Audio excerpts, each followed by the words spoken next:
The morning mist clung to the valley like a living thing, and through it came a figure that made Henrik Nolan freeze mid-stride, his hand instinctively moving toward the axe leaning against his cabin door before he caught himself, and forced his breathing to steady.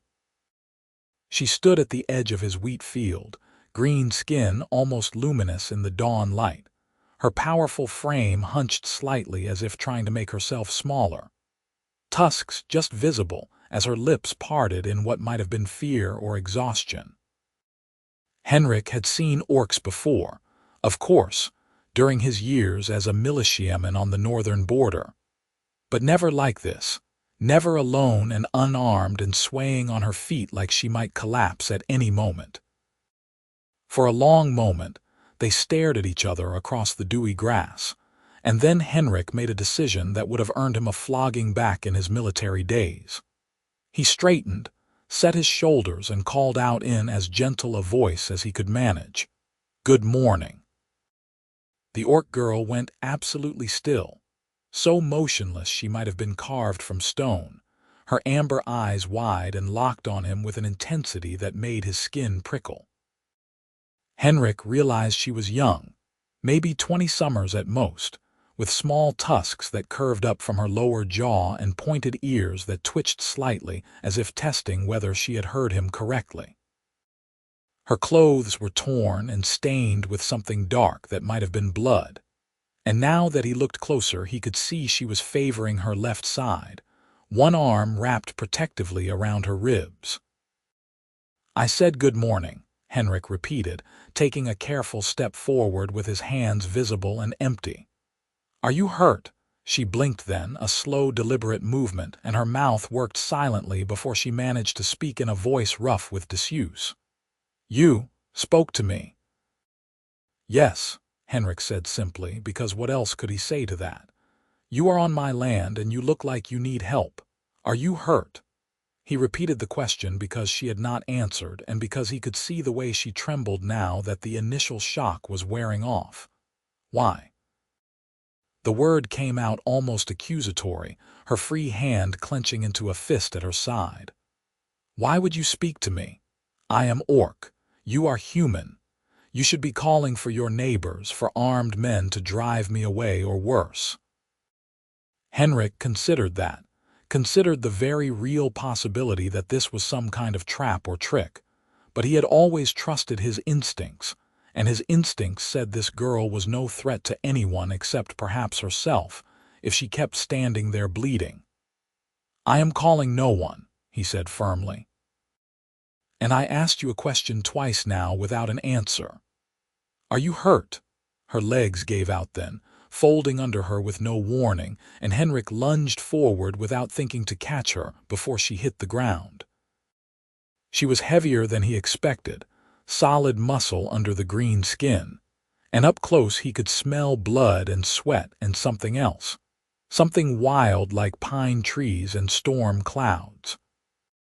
She did not fight him as he adjusted his grip, did not do anything except stare up at his face with those wide amber eyes as if she had never seen anything quite like him before. "Easy now," Henrik murmured, the same tone he used with spooked horses. "I have you. Let us get you inside and see to those wounds." "You should not," she whispered, but there was no strength behind the words. "Your people will kill you for helping me." "My people are half a day's ride away and I have never been much for following rules that make no sense," Henrik told her, already moving toward his cabin with her weight supported against his side. "What is your name?" She was silent for so long he thought she might not answer, and then, "Grushka." "I am called Grushka." "Henrik Nolan," he replied, kicking the cabin door open with his foot and maneuvering them both inside.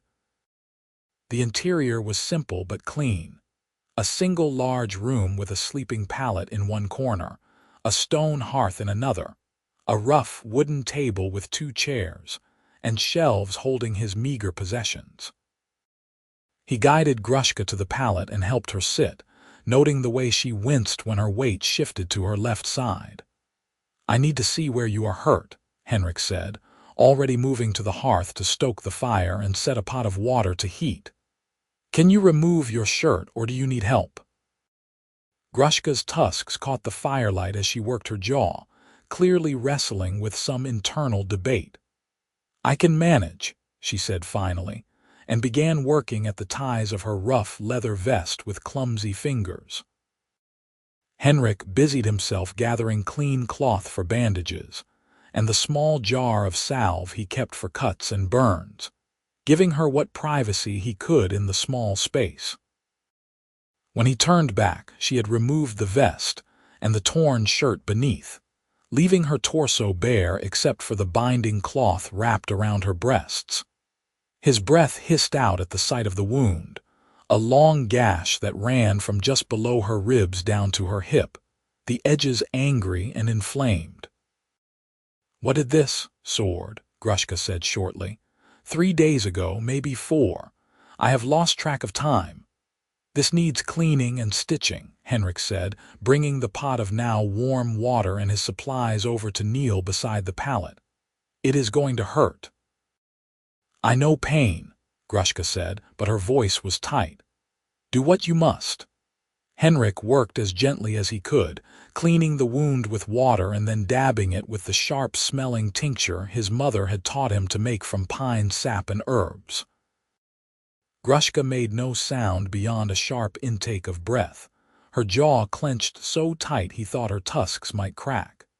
When he began stitching the worst part of the gash, she finally spoke, perhaps to distract herself from the pull of needle and thread through her flesh. "Why do you live alone out here?" she asked. "Most humans cluster together in their villages and towns. They fear the wilderness, fear what might lurk in the forests." "I had enough of clustering together during my militia years," Henrik replied, focusing on keeping his stitches small and even.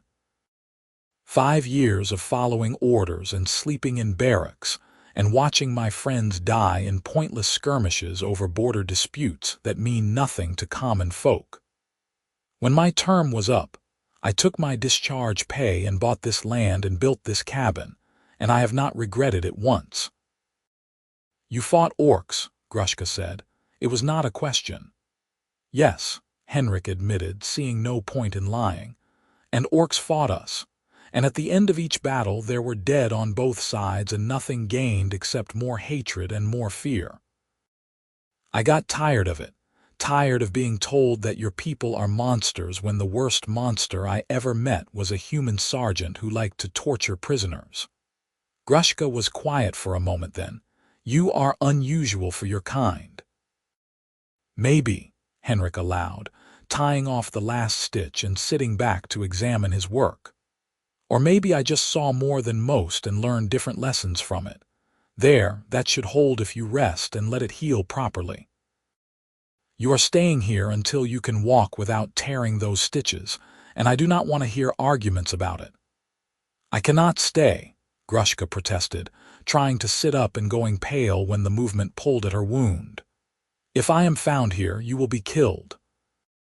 Humans show no mercy to those who harbor orcs, and my own people would kill me for accepting help from a human. I am already cast out, already hunted. I will not bring that down on you."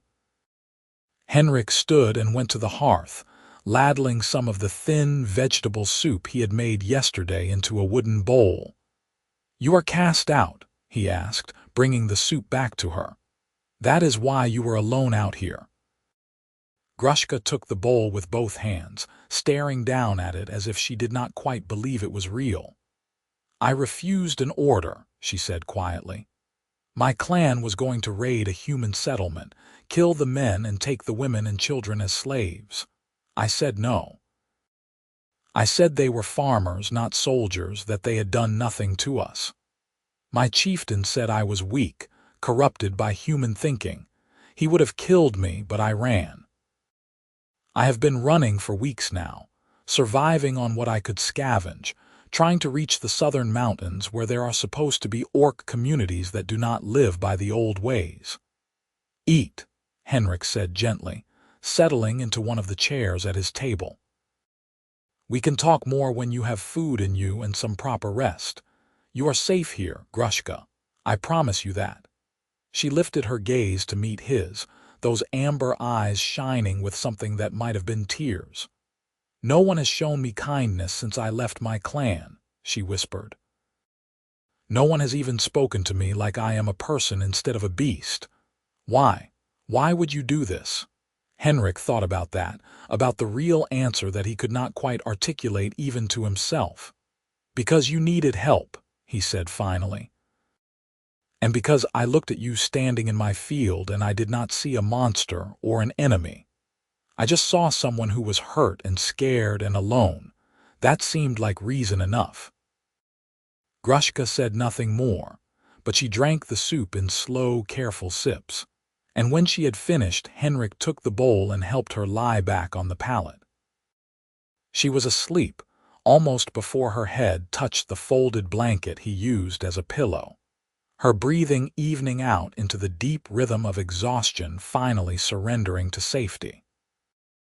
Henrik stood watching her for a moment, this strange, beautiful, dangerous creature who had stumbled into his life with the morning mist, and wondered what exactly he had gotten himself into. Then he shook his head and went outside to tend to his morning chores, because the wheat would not harvest itself, and the chickens still needed feeding regardless of who was sleeping in his bed. The day passed in the familiar rhythm of farm work, and Henrik found himself glancing back toward the cabin more often than was strictly necessary, half expecting to see Grushka fled or worse, soldiers surrounding his home. But the valley remained peaceful, only the wind moving through the wheat and the distant call of crows breaking the silence. When he returned to the cabin as the sun began its descent toward the western hills, he found Grushka awake and sitting up carefully on the pallet, her eyes tracking his movements as he entered. She had wrapped herself in one of his spare blankets, covering her bare torso, and the defensive set of her shoulders made something ache in Henrik's chest. "How do you feel?" he asked, moving to the hearth to build up the fire for cooking. "Like I was cut open and sewn back together," Grushka said, but there was a hint of dry humor in her voice. "Better than I have felt in weeks, though. I did not realize how much I needed to truly sleep until I woke just now." Henrik pulled out the rabbit he had snared that morning and began preparing it for roasting, working with the practiced ease of someone long accustomed to feeding himself. "You can stay as long as you need to heal," he said without looking at her.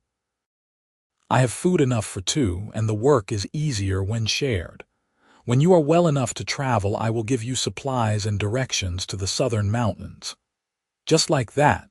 Grushka asked, her voice strange. "You would harbor an orc in your home, risk everything for a stranger, and ask nothing in return." "What would you have me ask?" Henrik replied, finally turning to face her. "I do not need payment for basic decency, Grushka. You would do the same if our positions were reversed, I think."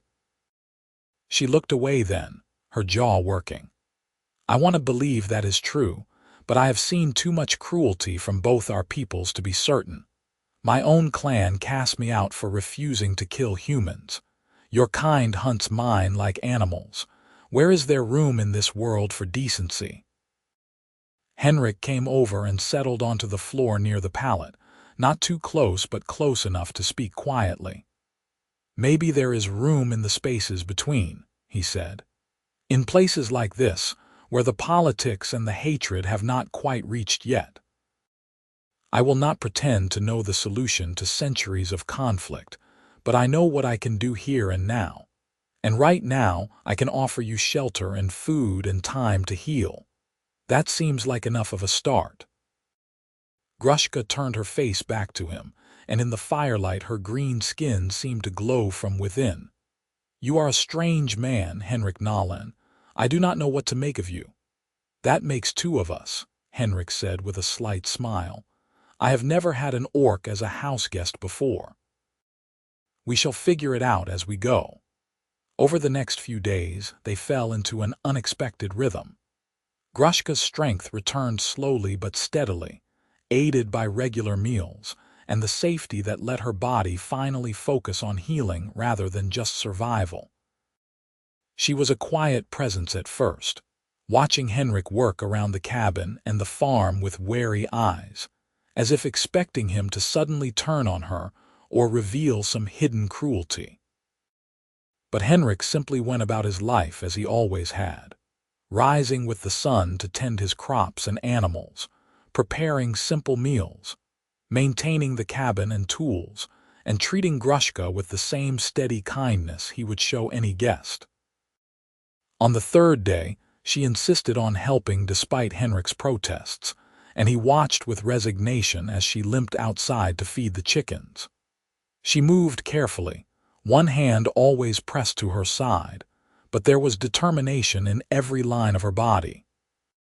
Henrik let her do it, understanding instinctively that she needed to feel useful, needed to not be helpless.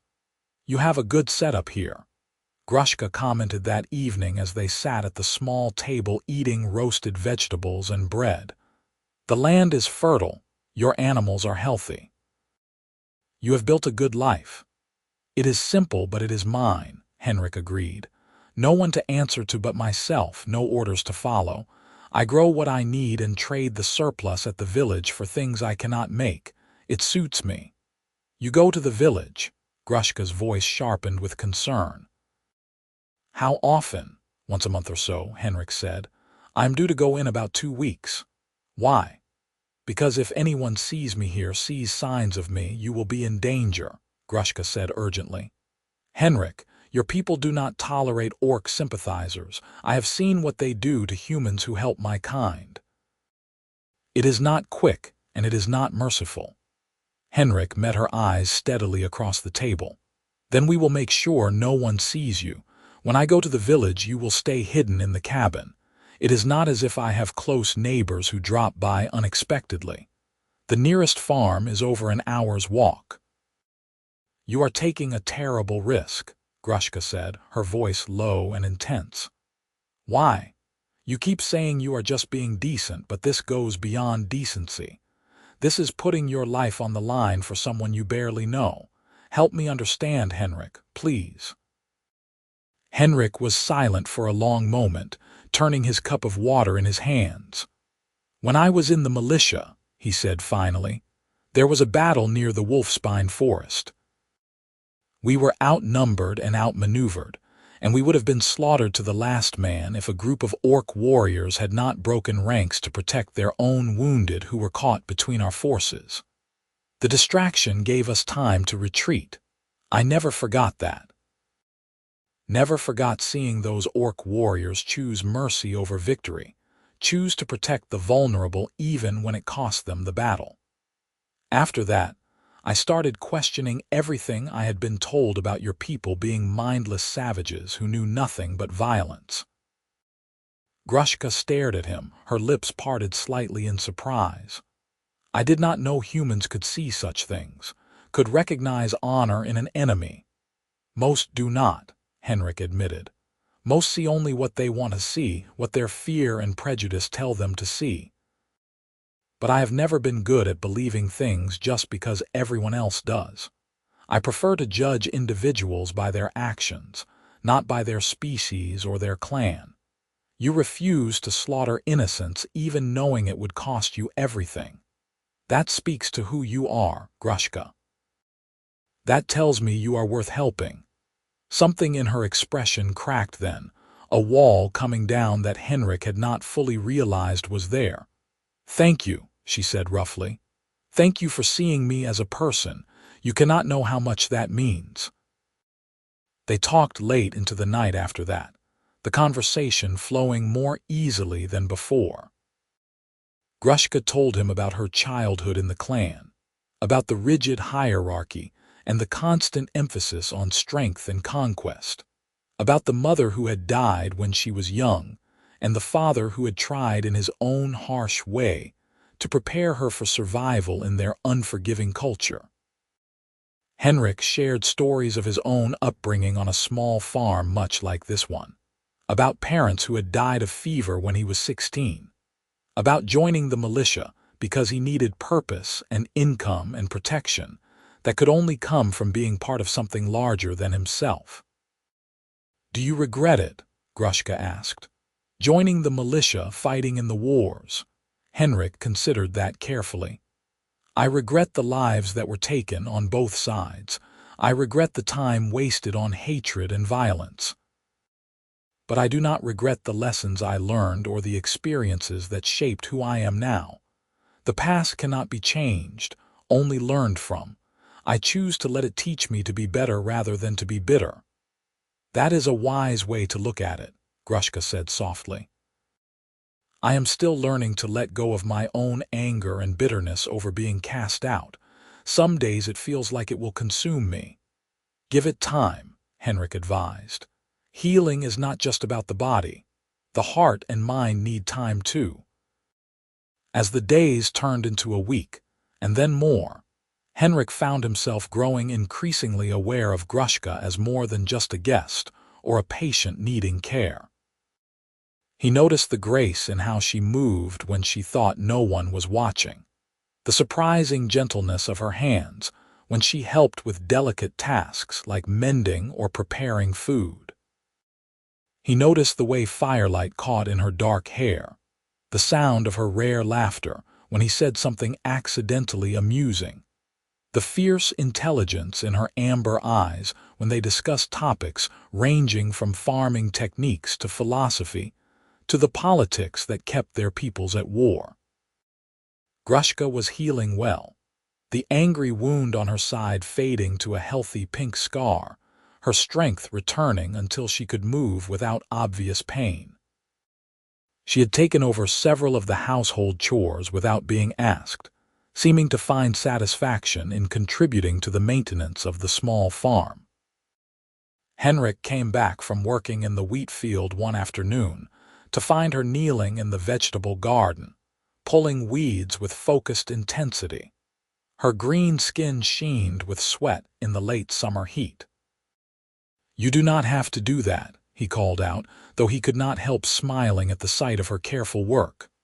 "I know," Grushka replied without looking up. "But these carrots were being choked by weeds and it bothered me. Besides, I like the work.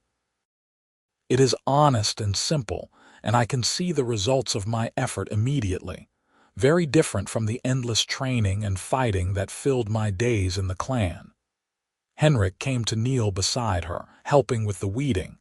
"You could stay, after you have healed, if you wanted." Grushka's hands stilled in the dirt, and she turned to look at him with wide eyes. "Stay, Henrik, I cannot. We discussed this. It is too dangerous for you." "I know the risks," Henrik said firmly. "And I am saying I think they are worth it. You fit here, Grushka. In the week you have been recovering, you have made this place feel less lonely, less empty. I have grown accustomed to having someone to talk to in the evenings, to share meals with. I would miss you if you left." "You would miss me," Grushka repeated slowly, as if testing the words. "Henrik, I need you to understand what you are saying. If anyone finds out you are harboring an orc, you will be arrested at minimum, likely executed. Your property would be confiscated. Everything you have built here would be destroyed. And what would we be to each other if I stayed? We could never go to the village together, never be seen as anything but human and orc monster. I would be confined to this valley, this cabin, for the rest of my life." "Would that be so terrible?" Henrik asked quietly. "I know it is not perfect. I know it means giving up freedom of movement, means hiding and being careful. But Grushka, the alternative is you traveling alone through dangerous territory to reach mountains where you only hope to find acceptance. At least here you know you are welcome. At least here you have someone who sees you as you truly are." Grushka turned away, but not before he saw the shine of tears in her eyes. "You do not know what you are offering. The isolation would be crushing. And even if we could make it work practically, emotionally." "Henrik, feelings can develop in situations like this. Gratitude and attraction can become confused. I do not want you to make a decision based on loneliness or pity that you will come to regret."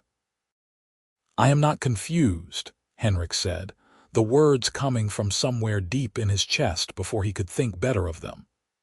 "And I am not acting out of pity. I am asking you to stay because somewhere between that first morning and now, I have started to care for you as more than a guest or a friend. I am asking you to stay because the thought of you leaving tears at something inside me that I thought had scarred over years ago." The silence stretched between them, heavy with possibility and fear. Then Grushka reached out with one dirty hand and touched Henrik's face, her palm rough and warm against his cheek. "I care for you too," she whispered. "That is what terrifies me. I never expected to feel this way about anyone, let alone a human. But Henrik, caring is not enough. The world will not let us be together. Your people and mine have spent generations teaching hatred and fear. We cannot simply ignore that. We can try," Henrik said, covering her hand with his. "Here in this valley we can build something different. Something that says maybe peace is possible, maybe understanding is possible. It has to start somewhere, Grushka. Why not with us?" She pulled her hand back gently, standing up and brushing dirt from her knees. "I need time to think about this. It is not a decision to make lightly." "Take all the time you need," Henrik said, though his heart was hammering against his ribs. "I will be here." Grushka walked back toward the cabin without another word, and Henrik remained kneeling in the garden, hands buried in the soil, wondering if he had just ruined everything by speaking too soon. That evening was quiet and awkward, both of them moving around each other carefully as if afraid to touch or speak too freely. Henrik made dinner in silence while Grushka sat at the table ostensibly mending one of his shirts, but mostly just staring at the cloth in her hands. They ate without conversation, and when Grushka retired to the pallet, Henrik made himself a bed from blankets on the floor near the hearth, as he had been doing since she arrived. He lay awake long into the night, listening to the sound of Grushka's breathing and wondering what the morning would bring. Just as he was finally beginning to drift off, her voice came out of the darkness. "Henrik." "Yes, I am afraid," she said softly. "I have never been more afraid than I am right now, and I have faced death in battle more times than I can count. This terrifies me more than any blade or arrow ever did." Henrik sat up, trying to make out her shape in the darkness. "What terrifies you? Wanting something I cannot have. Hoping for something that seems impossible. You make me want to believe that we could build a life together, that we could be happy despite everything arrayed against us. And that hope feels more dangerous than any despair, because if I let myself believe, and then it is torn away." Her voice caught. "I do not know if I could survive that kind of loss." "I am afraid too," Henrik admitted. "Afraid of being alone again after having known what it is like to share my life with you, even for this brief time. Afraid that I have already let you too far into my heart, and when you leave you will take something essential with you. But Grushka, I have learned that being afraid is not a reason to refuse to try. Sometimes the most important things are the ones that scare us most." There was a rustle of blankets and then the soft pad of footsteps, and suddenly, Grushka was kneeling beside him in the darkness. He could just make out her face, the gleam of her tusks and eyes in the faint light from the banked fire. "If I stay," she said slowly, "we must be honest with each other about everything. No hiding, no pretending. If this becomes too hard, if you grow to resent my presence or the limitations it places on your life, you must tell me, and I will do the same. Can you promise me that?" "I promise," Henrik said solemnly. "Honesty in all things." "Then I will stay," Grushka said, and the relief and joy in her voice was unmistakable. "I will stay and we will figure out how to make this work together." Henrik reached out in the darkness and found her hand, lacing his fingers through hers. Her hand was larger than his and calloused from years of training with weapons, but it felt right in his grip, felt like it belonged there. "Thank you," he said quietly. "Thank you for trusting me, for taking this chance. Thank you for giving me a reason to hope again," Grushka replied, and then she was leaning forward and pressing her forehead against his, the traditional gesture of trust and affection among her people. Henrik held very still, hardly breathing, feeling the warmth of her skin against his and the steady beat of her heart that seemed to match his own. They stayed like that for a long moment, and then Grushka pulled back and returned to the pallet. But something had shifted between them, some invisible barrier falling away to leave them both exposed and vulnerable and strangely elated. The next morning Henrik woke to find Grushka already up and working on breakfast, humming something low and tuneless under her breath.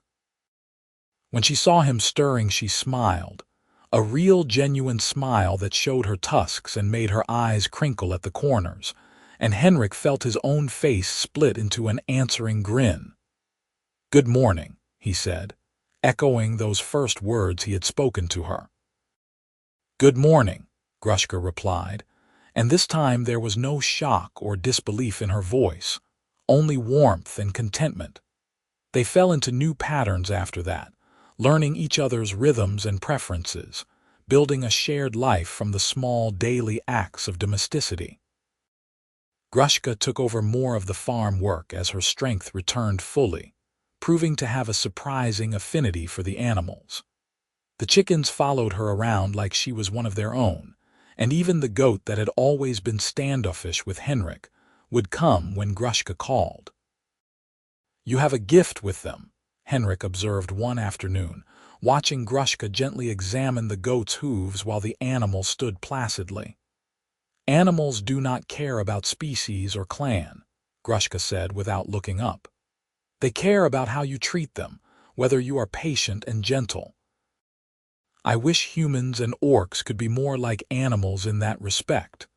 "Some of us are trying," Henrik said with a slight smile.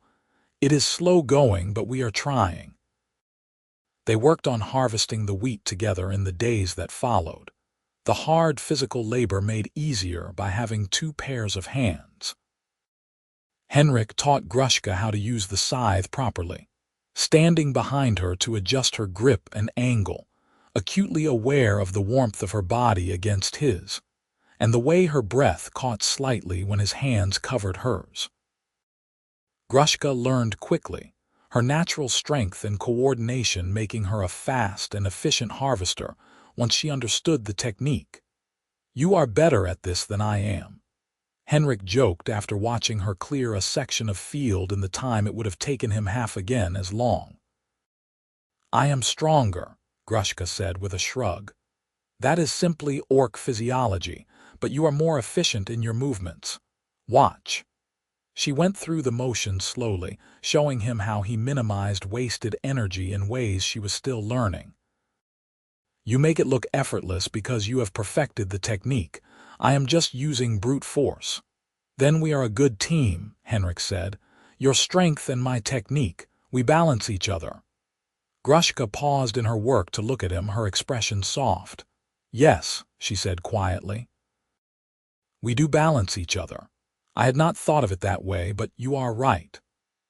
The harvest was good that year, the wheat coming in heavy and golden, enough to fill Henrik's small storage shed with grain to last through the winter, and plenty left over to trade.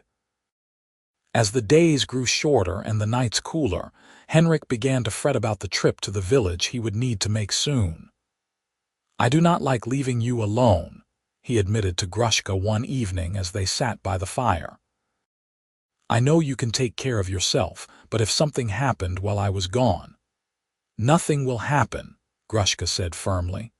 "I have survived far worse than being alone in a comfortable cabin for a day. Go to your village, trade your grain, buy what we need for winter. I will be here when you return." Henrik wanted to argue but knew she was right. He needed to make the trip, needed to maintain his normal patterns so as not to raise suspicion among the villagers who might wonder why the solitary farmer had stopped coming to market. So on a crisp autumn morning, he loaded 2 large sacks of grain onto his sturdy draft horse and prepared to depart. Grushka stood in the cabin doorway watching him ready his supplies, her arms crossed over her chest. She was wearing one of Henrik's spare shirts now, her own ruined clothing having been discarded, and the sight of her in his clothes did strange things to Henrik's composure. "Be safe," she said as he swung up into the saddle. "And Henrik, come back to me." "Always," he promised, and meant it with every fiber of his being. The ride to the village took most of the day, and Henrik spent the time thinking about how much his life had changed in the span of a single season. The loneliness that had been his constant companion for years had evaporated, replaced by the warm certainty of knowing someone was waiting for him, someone who cared whether he came home safely. It was terrifying and wonderful in equal measure. The village of Millbrook was small and insular, the kind of place where everyone knew everyone else's business or thought they did.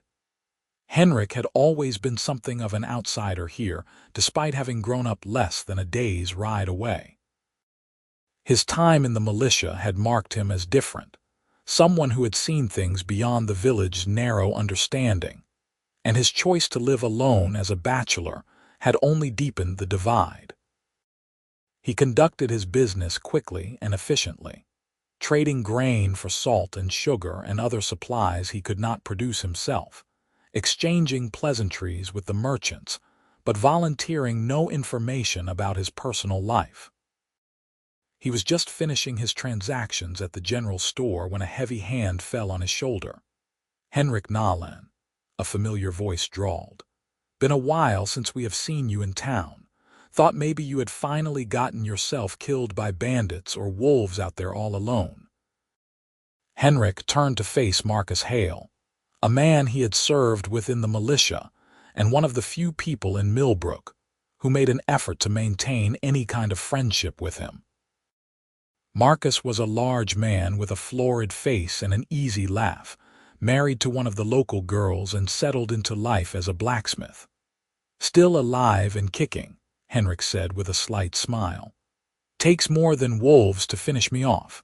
How are Sarah and the children?" "Growing like weeds and eating me out of house and home," Marcus said cheerfully. "Listen, we are gathering at the tavern tonight, some of the old militia boys. You should join us, have a drink and catch up properly." Henrik hesitated, wanting nothing more than to start the journey back to Grushka, but knowing that refusing too abruptly would only invite questions. "Just one drink," he said finally. "I need to get back before dark." "Fair enough," Marcus agreed, and Henrik found himself swept along to the tavern where several other former militia members were already deep into their cups. The conversation was loud and jovial at first, stories of old battles and shared hardships told with the exaggeration that comes from time and alcohol. Henrik nursed his single mug of ale and tried to participate enough to seem normal without drawing too much attention. But then the topic shifted in a way that made his stomach clench with anxiety. "Did you hear about the orc sightings up near Wolfspine?" One of the men, Jacob, asked the table at large. "Farmers are reporting missing livestock and strange tracks. The captain is talking about organizing a hunting party." "About time," another man, Thomas, said with vicious satisfaction. "We should wipe those animals out completely. They are nothing but raiders and killers." "Some people say we should try to make peace," Marcus offered mildly. "Trade agreements instead of constant war." Thomas spat on the floor. "Peace with orcs. Might as well try to make peace with wolves or bears. They are beasts, Marcus. They do not think like us, do not value what we value. The only good orc is a dead orc." Henrik felt his jaw clench and had to focus on keeping his expression neutral. We fought alongside orc mercenaries a few times when I was serving, he said carefully. They seemed capable of strategy and honor. That is different, Jacob said dismissively. Those were mercenaries, practically civilized compared to the clan orcs. And even then, you could not trust them not to turn on you if they saw advantage in it. They are fundamentally savage, Henrik. You know that as well as any of us. Henrik wanted to argue, wanted to tell them about Grushka and her kindness, her intelligence, her capacity for compassion that exceeded that of most humans he had known. But he knew it would be worse than useless. These men would never understand, and any defense of orcs would only make them suspicious of him. So he bit his tongue and finished his ale in silence, then made his excuses and left as quickly as he could manage without seeming to flee. The ride home seemed to take twice as long as the journey out, Henrik's mind churning with worry and anger. He pushed the horse faster than was strictly safe, driven by an urgent need to get back to Grushka, to assure himself that she was safe and that he had not made a terrible mistake by leaving her alone. It was full dark by the time he crested the final hill and saw the cabin below, warm light spilling from the window. Henrik felt something loosen in his chest at the sight.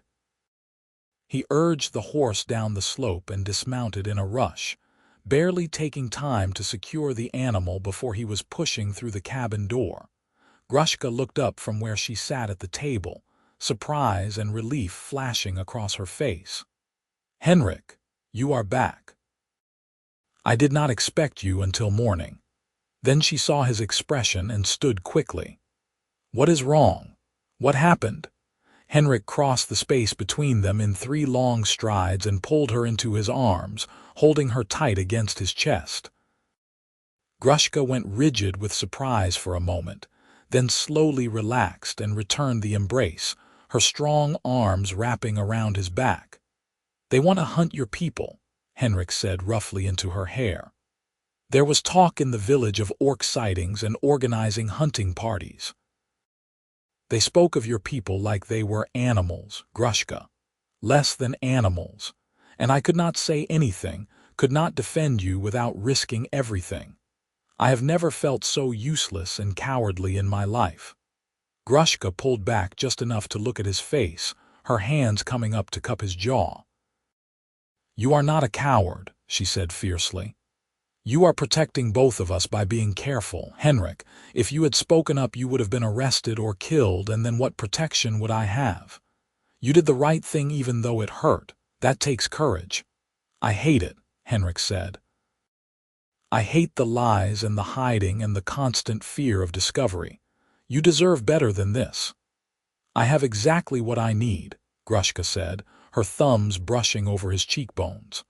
"I have you and this place and safety. That is more than I dared hope for when I was cast out. Do not diminish what you have given me by focusing on what you cannot change." Henrik leaned his forehead against hers, that gesture of trust and intimacy that she had taught him, and breathed in the scent of her, pine and earth, and something uniquely Grushka. "When did you become so wise?" he asked with a shaky laugh. "I have always been wise," Grushka replied with mock arrogance. "You just did not notice because you were too busy trying to be noble and self-sacrificing." That startled a real laugh out of Henrik, and he felt the tension begin to drain from his shoulders. "Insufferable orc," he murmured affectionately. "Stubborn human," Grushka shot back, but she was smiling. Then her expression turned more serious. "Henrik, I need to tell you something. While you were gone, I had time to think, and I realized that I do not want to keep dancing around what is growing between us. I want to be clear about my feelings before fear or propriety makes me hide them away." Henrik's heart began to pound. "What are you saying?"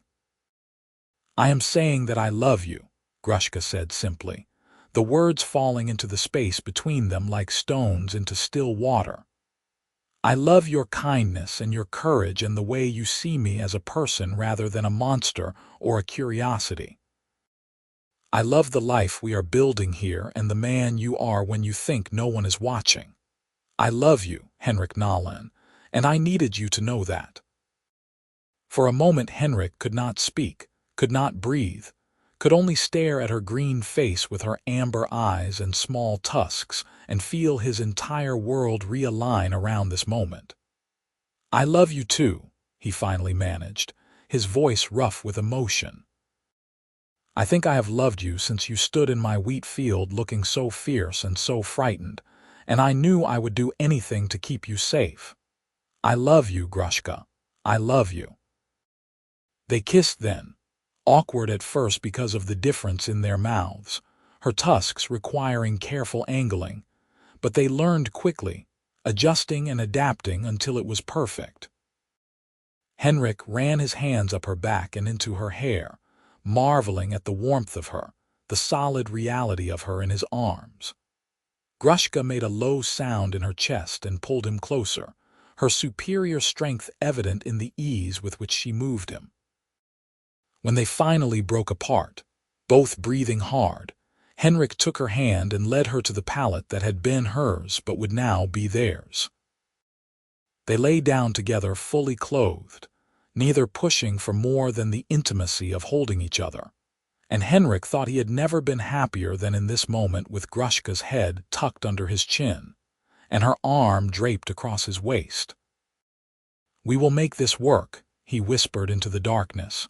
"Whatever comes, we will face it together." "Together," Grushka agreed sleepily. "I like the sound of that." Autumn deepened into winter, and Henrik and Grushka settled into the rhythms of life as a couple, learning each other's bodies and hearts with equal care.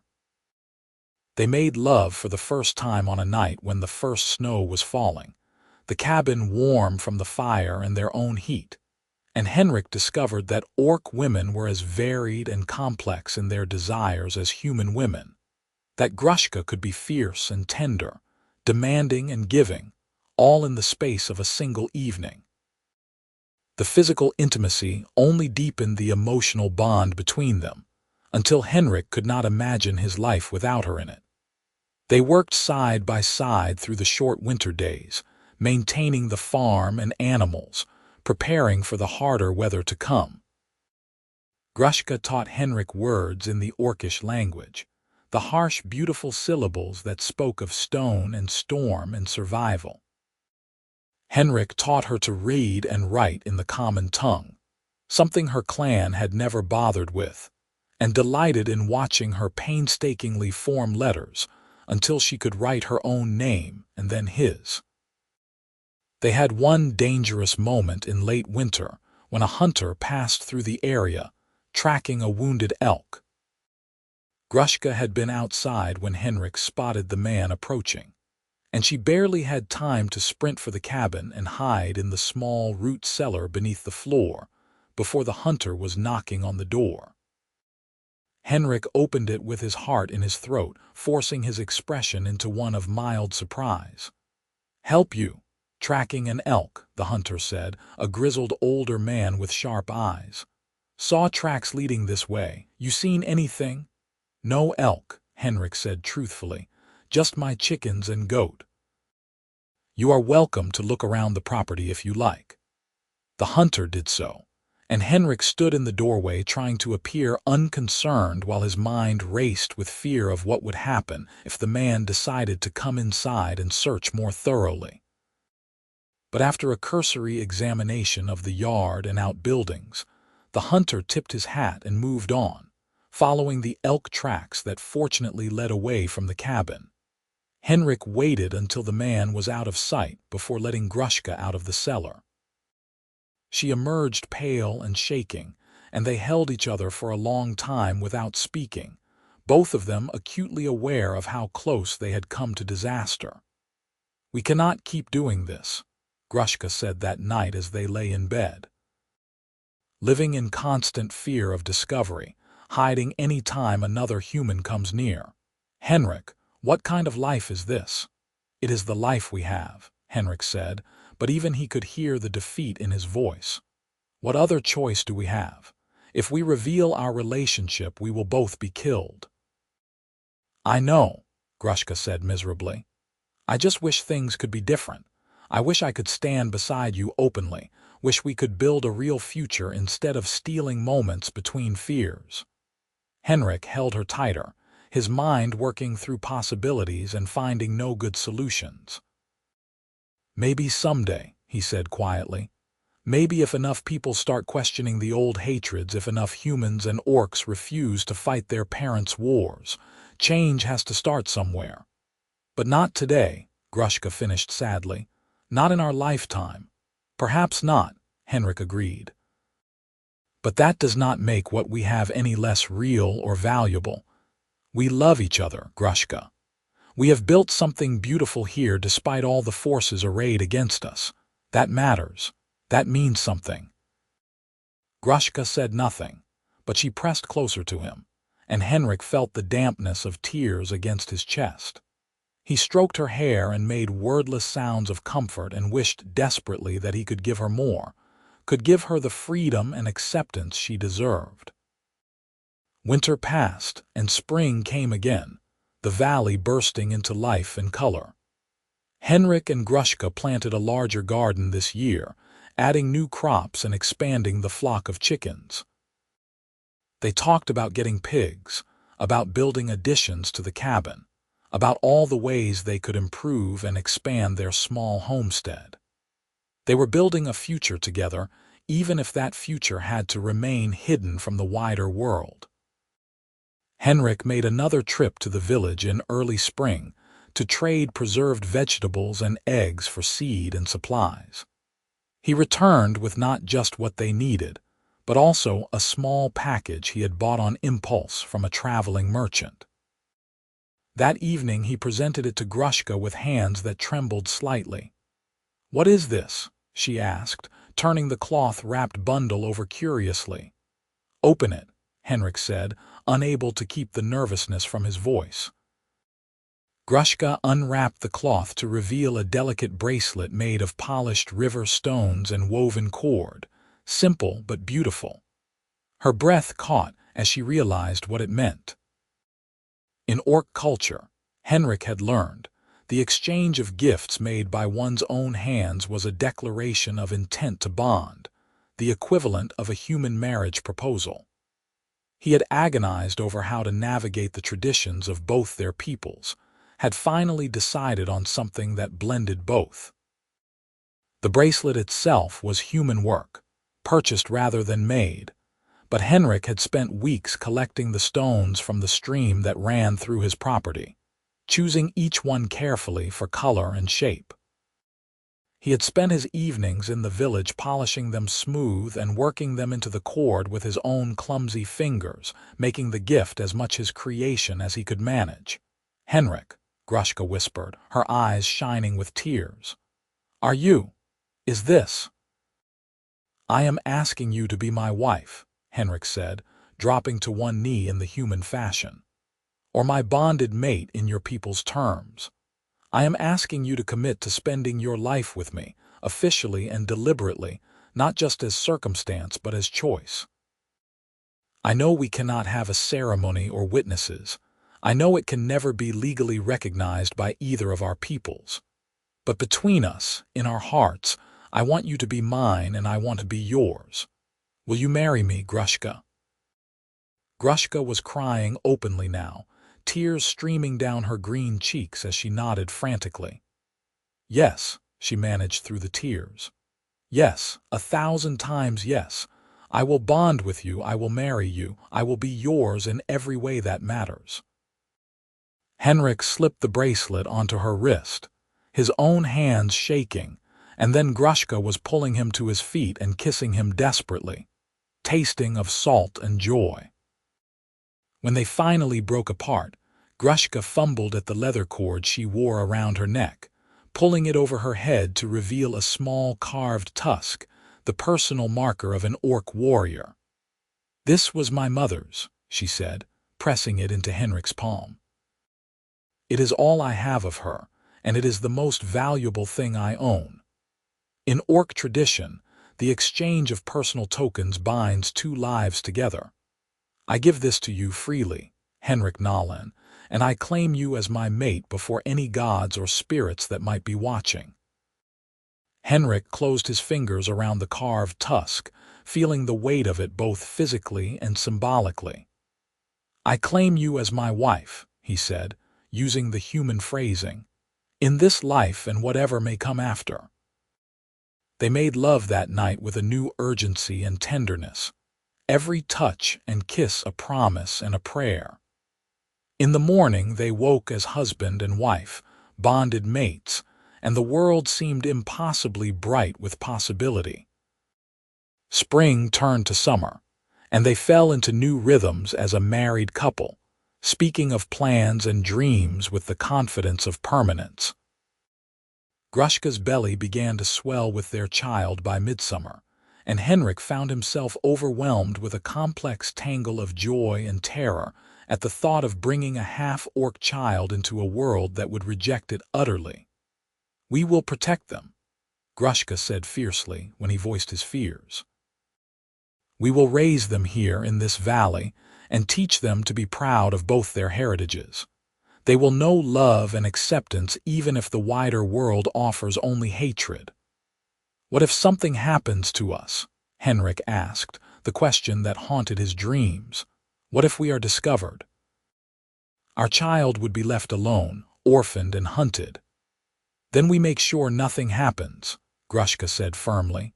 "We are careful, we are smart, we protect each other and our family. This child will live, Henrik.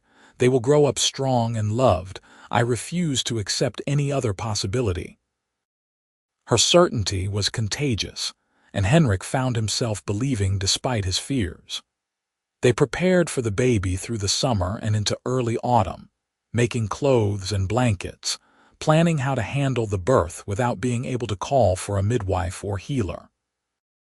Grushka had been trained in basic field medicine by her clan, and she reassured Henrik that orc births were typically easier than human ones, that she would be fine. Henrik tried to believe her, but could not entirely suppress his worry. He threw himself into preparing for winter with extra urgency, wanting to make sure they would have everything they needed to weather the cold months with a newborn.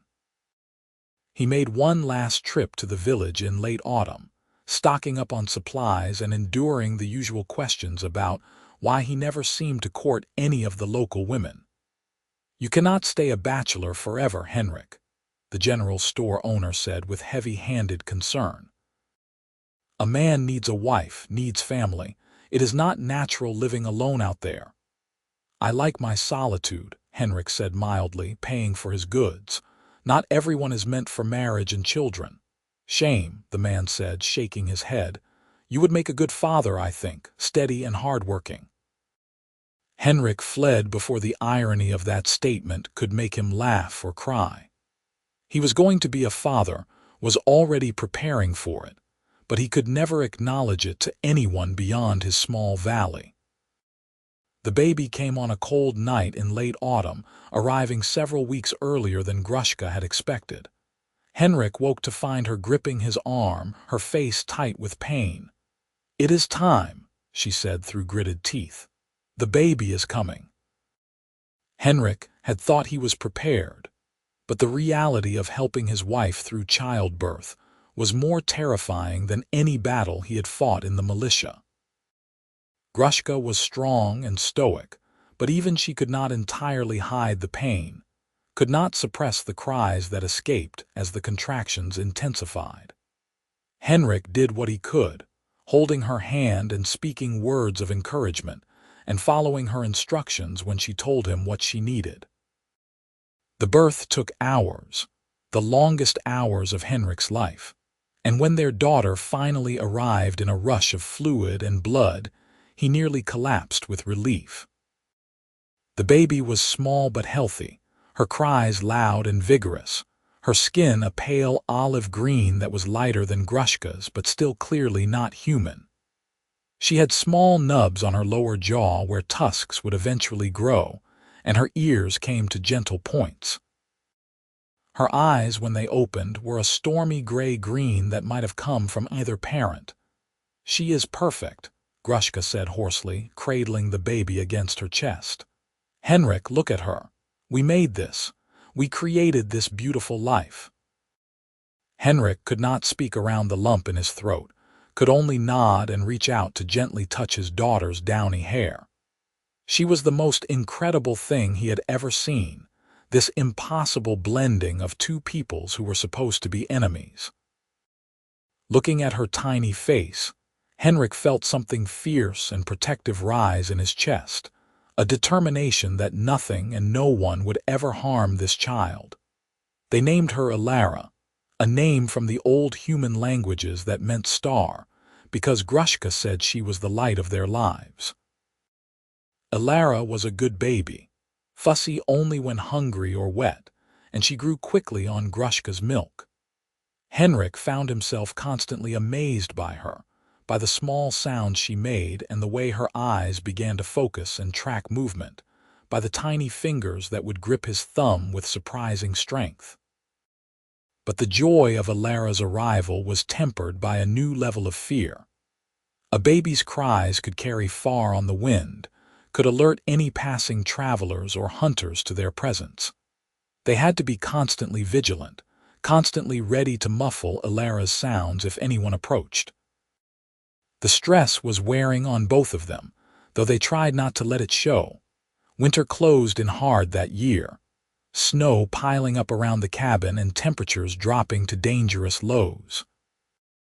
Henrik worried constantly about keeping Ilara warm enough, about making sure Grushka was eating enough to maintain her milk supply, about what would happen if any of them got seriously sick or injured. The isolation that had once felt like freedom now felt like a trap, cutting them off from any help or support they might need. They made it through, though, all three of them surviving the winter and emerging into spring tired but intact. Ilara was growing rapidly, already showing signs of the hybrid vigor that came from her mixed heritage. She was strong and alert, her personality beginning to emerge in the form of determined stubbornness when she wanted something and infectious giggles when she was happy. Henrik had just planted the spring crops when trouble arrived in the form of Marcus Hale riding up to the cabin on a lathered horse. Henrik saw him coming from the field and felt his heart drop into his stomach. Grushka and Ilara were inside the cabin, and there was no time to hide them properly. He could only hope that Marcus would not insist on coming inside, would accept being entertained on the porch. "Marcus," Henrik called out, intercepting his old friend before he could dismount. "What brings you all the way out here? Is something wrong in the village?" Marcus swung down from his horse, his expression grim. "I rode out to warn you, Henrik. There is a patrol coming this way, militia soldiers searching for an orc woman who was spotted in the area 2 months back. They are checking every homestead and farm within a day's ride, looking for any sign of her." Henrik's blood turned to ice. "An orc woman? What makes them think she is around here? Some hunter reported tracks last winter, and there have been other signs. Missing livestock, strange sightings. The captain is convinced there is a lone orc hiding out in the valley somewhere, and he is determined to find her." Marcus lowered his voice, his eyes searching Henrik's face. "Henrik, if you know anything, if you have seen anything, you need to tell me. This is serious. They are talking about hanging anyone who has been sheltering or aiding an orc." Henrik forced himself to remain calm, forced his voice to stay level. "I have not seen any orcs, Marcus. Just me out here, same as always." Marcus studied him for a long moment, and Henrik had the uncomfortable sense that his old friend saw more than he was saying. "The patrol will be here tomorrow," Marcus said finally. "I wanted to give you advance warning so you could prepare, make sure everything is in order. They will search your property thoroughly, Henrik.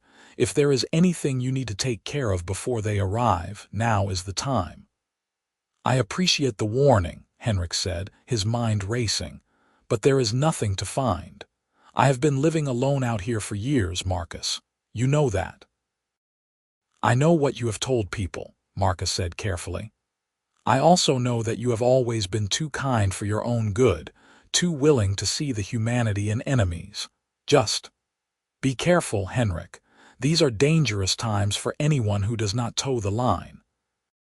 With that cryptic warning, Marcus remounted and rode back toward the village, leaving Henrik standing in the yard trying to figure out how to save his family from the disaster bearing down on them. He ran for the cabin, bursting through the door to find Grushka nursing Alara by the fire. She looked up at his entrance and went pale at his expression.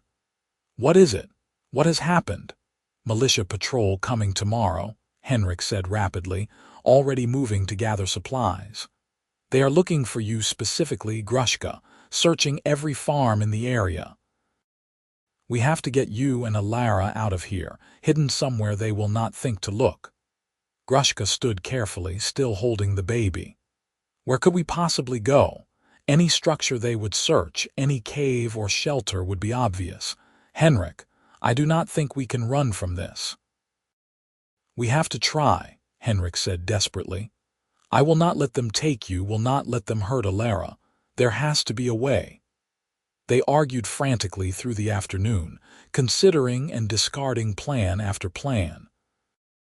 The forest was too open, the barn too obvious, the root cellar too small to hide in comfortably for the hours or days it might take for the patrol to search thoroughly and move on.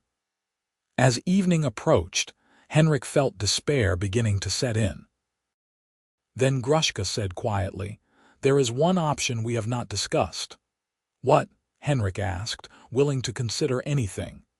"You turn me in," Grushka said, her voice steady despite the fear in her eyes. "You claim you caught me skulking around your property, that you overpowered me and detained me for the authorities. They will take me away and you will be seen as a hero. Alara, you can say, is your daughter from a liaison with a woman in another village, that the mother died in childbirth.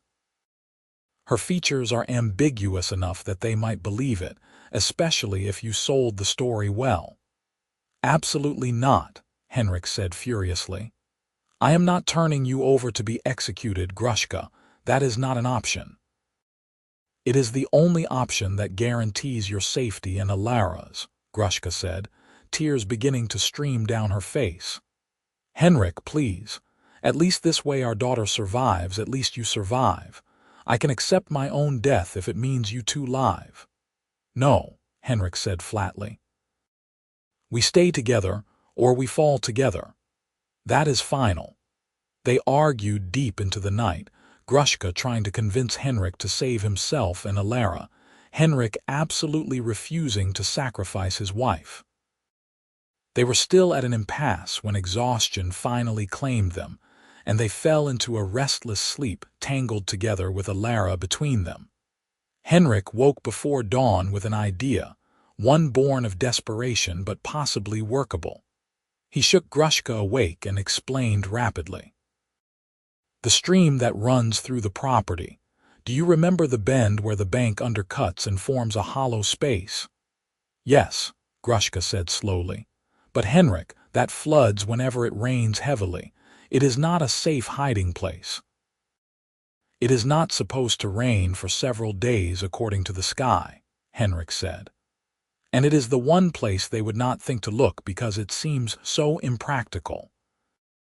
If I can rig some kind of waterproof covering and get supplies down there, you could hide with Alara for a day or two while the patrol searches. Once they move on, you can come back." It was a desperate plan with a dozen ways it could fail, but it was better than any other option they had. They spent the hours before the patrol's arrival preparing frantically. Henrik rigged a small tent of oiled canvas in the hollow under the stream bank, wedging it secure and stocking it with food, water, blankets, and everything else Grushka and Alara might need.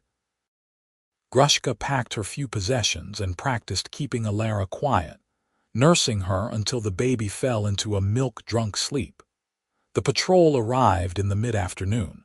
A dozen soldiers led by a hard-faced Captain Henrik vaguely recognized from his militia days. Henrik met them in the yard with his heart pounding but his expression calm and open. "Henrik Nolan?"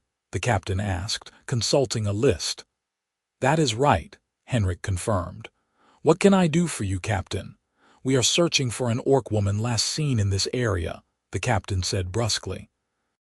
"We will need to search your property and question you about any unusual sightings or occurrences." "Of course," Henrik said, stepping aside. "Search wherever you like. I have nothing to hide." The soldiers were thorough. Henrik had to give them that. They went through the cabin with meticulous attention, checking every corner and container, examining the bed and the hearth and the shelves. They searched the barn and the chicken coop and the small shed where Henrik stored tools. They walked the perimeter of the property and examined the fields. But they did not think to look under the stream bank, did not imagine anyone would be foolish or desperate enough to hide in such an impractical location. Henrik answered their questions calmly, explaining his presence as a bachelor homesteader, his militia background, his dedication to honest farming life.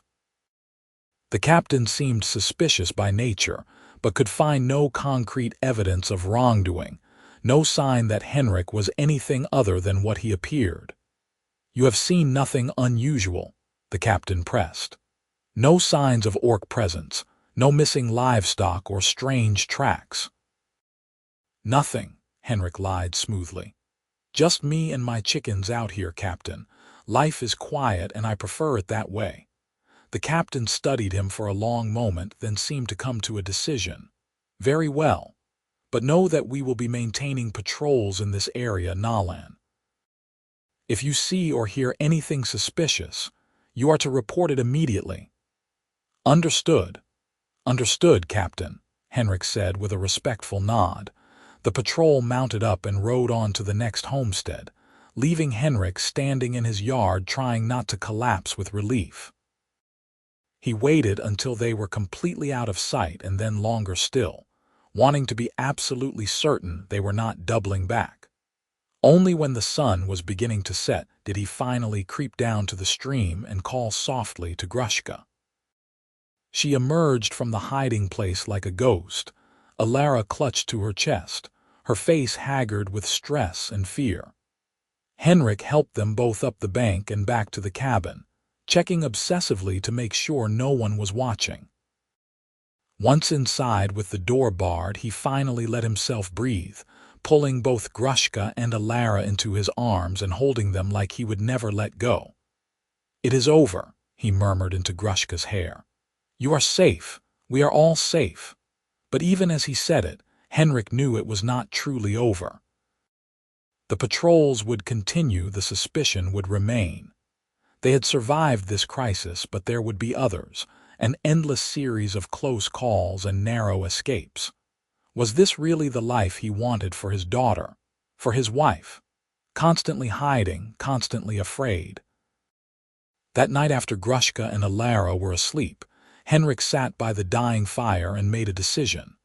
They could not stay here, not long term. The risk was too great and growing greater as Alara got older and more difficult to keep quiet and hidden.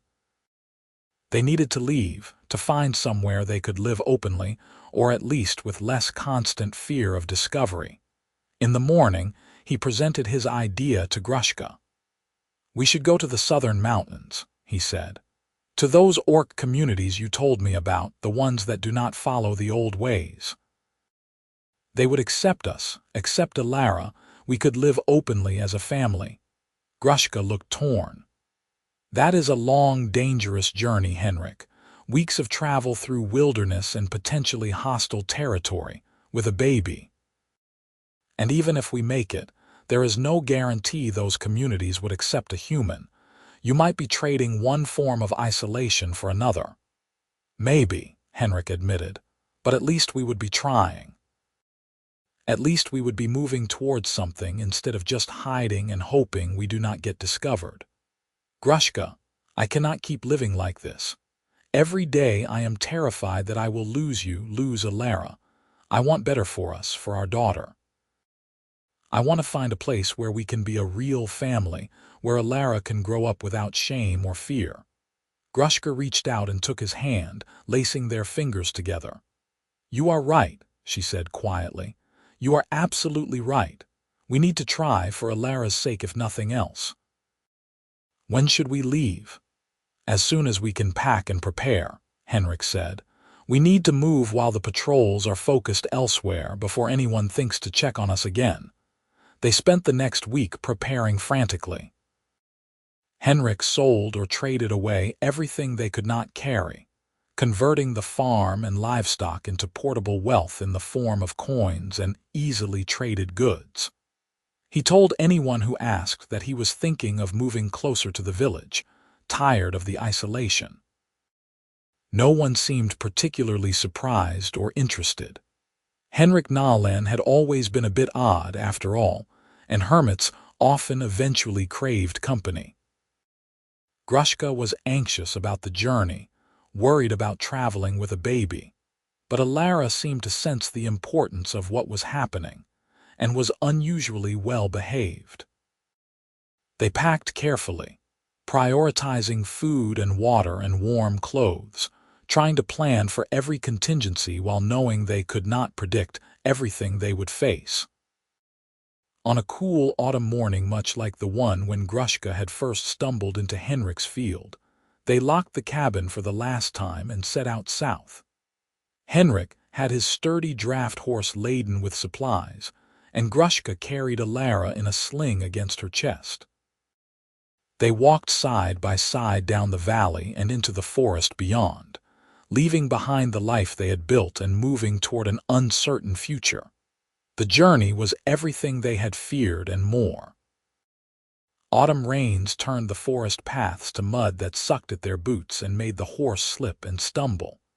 They had to avoid traveled roads to minimize the risk of encountering other humans who might notice Grushka and raise an alarm. Food ran short and game was scarce. Alara developed a cough that had them both terrified until it passed after a few anxious days. They slept in rough camps, huddled together for warmth, and kept watch in turns through the long nights. But there were beautiful moments, too. Moments when they crested a ridge and saw a mountain spreading before them like the spine of the world. Moments when Alara would laugh at the antics of a squirrel or the flight of birds overhead. Moments when Henrik and Grushka would catch each other's eyes over the fire and exchange small smiles of determination and love. They were doing this together, supporting each other, and that made even the hardest days bearable. They had been traveling for 3 weeks when they encountered other orcs for the first time. Henrik saw them approaching, and his hand instinctively went to the hunting knife at his belt, but Grushka grabbed his arm. "Wait," she said urgently. "Let me handle this." The orcs were a small group, 2 males and a female, armed but not overtly hostile. They stopped a cautious distance away, and the female called out in the orcish language, her voice carrying a question Henrik did not understand. Grushka responded in the same language, a rapid exchange that involved much gesturing and pointing. The female orc's eyes widened when Grushka pulled Alara partially out of her sling, showing the baby. More conversation followed, and then the female was approaching, her manner tentative but curious. She examined Alara with careful attention, noting the mixed features, and then looked at Henrik with something like wonder in her eyes. When she spoke again, it was in heavily accented but intelligible common tongue. "You are bonded, orc and human together with child." "Yes," Henrik said simply. "We are traveling to the southern mountains. We have heard there are communities there that might accept us." The female nodded slowly. "I am from one of those communities. I can guide you there if you wish. It is still many days' travel and the way is dangerous. You would not make it alone." Henrik and Grushka exchanged glances, communicating silently. They had little choice but to trust this stranger, but there was something genuine in her manner that made Henrik want to believe. "We would be grateful for your guidance," he said carefully. The female introduced herself as Raktha and her companions as Korag and Dern. They were, she explained, scouts for a coalition of orc clans that had broken away from the traditional warmongering culture to try to build something different in the isolated mountain valleys. They traded with some human communities, maintained a tenuous peace with their neighbors, and focused on survival and growth rather than endless conflict. "It is not paradise," Raktha warned as they continued the journey together. "There are still those among us who cling to the old ways, who resent the compromises we have made. And humans in the nearby valleys are often hostile, seeing us as a threat. But we are trying to be something more than our history, to imagine a future where our children do not have to fight the same battles we did." She looked at Alara with a soft expression. "Your daughter represents something we have long dreamed of. Proof that the divide between our peoples is not insurmountable, that we can build bridges instead of burning them. She will be cherished in our community, as will you both." Henrik felt something loosen in his chest that had been clenched tight since the patrol had come to his farm. Hope, fragile and tentative, began to bloom. Maybe this would work.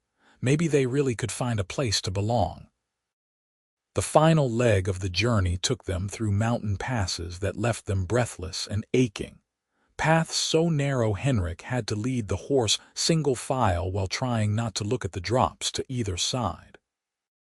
But eventually, they descended into a broad valley nestled between peaks, a valley green and fertile despite the altitude, and Henrik saw something he had not expected. The valley was filled with structures, a mix of orcish strong houses built of stone and timber and smaller human-style cabins, all clustered together in a community that seemed to blend the best of both architectural traditions. Smoke rose from chimneys, and in the fields he could see figures working, a mix of orcs and what looked like a few humans. "Welcome to Stonehaven," Raktha said with quiet pride. "This is our attempt at a better world." The arrival of a human bonded to an orc with a half-blood child caused quite the stir in Stonehaven. The community gathered to meet them, orcs and a handful of humans who had also sought refuge here from the conflicts of the wider world. There were questions and curiosity and some wariness, but underlying it all was a current of acceptance that made Henrik want to weep with relief. The community leaders, a council of 3 orcs and 2 humans, interviewed Henrik and Grushka at length, trying to understand their story and their intentions. When they heard how Henrik had first greeted Grushka, how he had offered kindness without thought of reward or recognition, one of the human counselors smiled. "You greeted her with good morning," the woman said wonderingly. "Such a simple thing, but it changed everything." "That is what we try to do here every day, treat each other with basic decency and respect, regardless of species or background. You will fit in well, I think." They were given a small cabin on the edge of the settlement to call their own, modest but solid, with room to grow and expand. Henrik set about making it a home while Grushka began tentatively connecting with the other orc women in the community, finding in them a kind of sisterhood she had never known in her war-focused birth clan. Alara was doted on by seemingly everyone, passed from arms to arms as the community marveled at her and celebrated what she represented. It was not perfect. There were still tensions, still individuals on both sides who struggled to let go of old prejudices. But it was better, so much better than anything Henrik and Grushka had dared to hope for. They were able to live openly as a married couple, to raise Alara in a community that celebrated rather than condemned her mixed heritage. Henrik found work helping with the agricultural operations that fed the settlement, his farming experience valued and appreciated. Grushka trained with the scouts who protected the valley, putting her warrior skills to use in defense of something worth defending. Seasons passed and turned to years. Alara grew from a baby to a toddler to a bright, curious child who spoke both languages fluently and moved between human and orcish cultural practices with easy grace. Henrik and Grushka built a life richer than either had imagined possible, filled with friends and community and purpose. They added 2 more children to their family, a son and another daughter, each as perfect and impossible as the first. On the anniversary of the day Henrik had first found Grushka in his wheat field, they stood together on a hillside overlooking Stonehaven and watched the sun set over the mountains. Alara and her siblings played nearby, their laughter carrying on the wind. "You ever regret it?" Grushka asked quietly. "Giving up your farm, your solitude, everything you had built?" Henrik turned to her, this woman who had stumbled into his life and changed everything, and smiled. "Not for 1 second," he said honestly. "That farm was just a place, Grushka. This you and our children and this community, this is a home. This is everything I never knew I needed until you taught me to imagine it." "All because you said good morning," Grushka murmured, leaning into his side. "Such small words to build a world on. Sometimes the smallest acts of kindness have the biggest impacts," Henrik replied, wrapping his arm around her shoulders. "Sometimes all it takes is seeing someone, really seeing them and treating them with basic decency. Everything else flows from that first choice to extend compassion instead of fear." They stood together as the light faded and the stars emerged, their children playing at their feet, the community they had found spreading out below them in a testament to the power of hope and determination, and love that refused to recognize boundaries. It had started with a simple greeting on a misty morning, and it had grown into something that would echo through generations. A story of courage and connection that proved the seemingly impossible walls between peoples could be bridged by those willing to try. Henrik Nolan and Grushka would live long lives in Stonehaven, growing old together and watching their children, and then grandchildren flourish in the community that had welcomed them. Their story would become a foundation myth for the settlement, told and retold to illustrate the principles they tried to live by. That everyone deserves dignity and respect. That kindness costs nothing but can change everything. That love is stronger than hatred. That hope is more powerful than fear. And that the simple act of greeting another being with recognition and compassion can be the first step toward healing centuries of wounds. And it all began with 2 words spoken across a wheat field at dawn. "Good morning."